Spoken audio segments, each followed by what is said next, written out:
Hello? Hi. Is that on? Yes, I think it's on. Okay. You can see how awkward this is.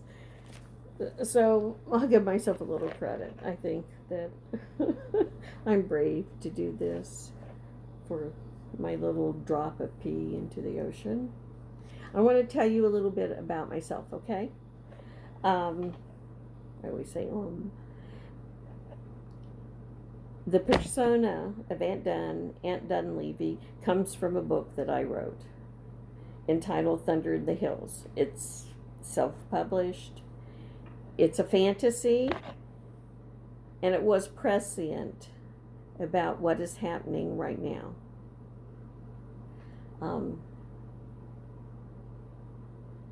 I saw my little nephews go off to a Christian school, and while, I wouldn't condemn these people, I was a little unhappy and concerned. So that moved me, got me going. So it's a fantasy, and it was prescient about what is happening right now. I began writing it in 2010. I had not read Margaret Atwood's wonderful Handmaid's Tale. I did see an earlier movie, like, just around the turn of the century. The focus isn't exclusively on women. The characters are two boys coming of age, and a woman, an older woman, Anne Dunn. I did see the movie, okay, but Thunder in the Hills involves the issue of theocracy and a civil war, and it's in a fantasy place that very much resembles the United States. Kind of forwarding to what would the country look like if this happened, and climate change and other things, and a civil war. I would say I never even thought about the other story. It is much more expansive, and it is stylistically very different. People have magic powers, okay? It's available on Amazon. And if you enjoy young adult fiction, which I always have, you might want to take a peek at it. So I just wanted to offer that to you. A brief summary of Thunder in the Hills is available right on the Amazon site, where it's listed, the book listing.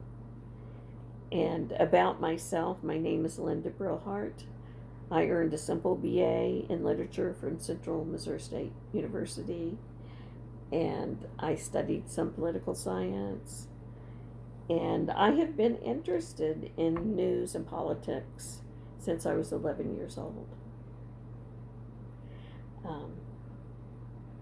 I talked about the Cuban crisis. I ran home to see John F. Kennedy's press briefings, press conferences, and I have declared myself to be a Democrat since the Dark Ages. Okay, and I also want to tell you, the last segment we covered abortion, and I want to say that I know that that's a lot, but the world is complicated, and I want to remind you that nothing exempts any of us from its impacts, and that good information is good.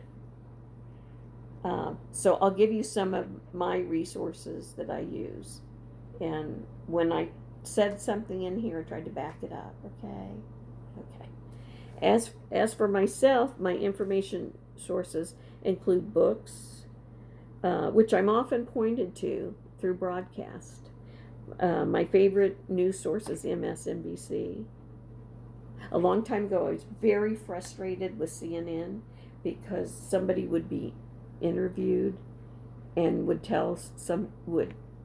make a statement that was blatantly false, and the only response would be, well, thank you, Mr. Smith, for your comment, and someone has to answer, and then MSNBC came along, but I still like CNN, and I think it's changed, and as CNN has very good focus on the world, which I think is tremendous. Okay, so but my favorite news source is MSNBC. My particular favorites are Ari Melber and Rachel Maddow. Rachel Maddow has covered the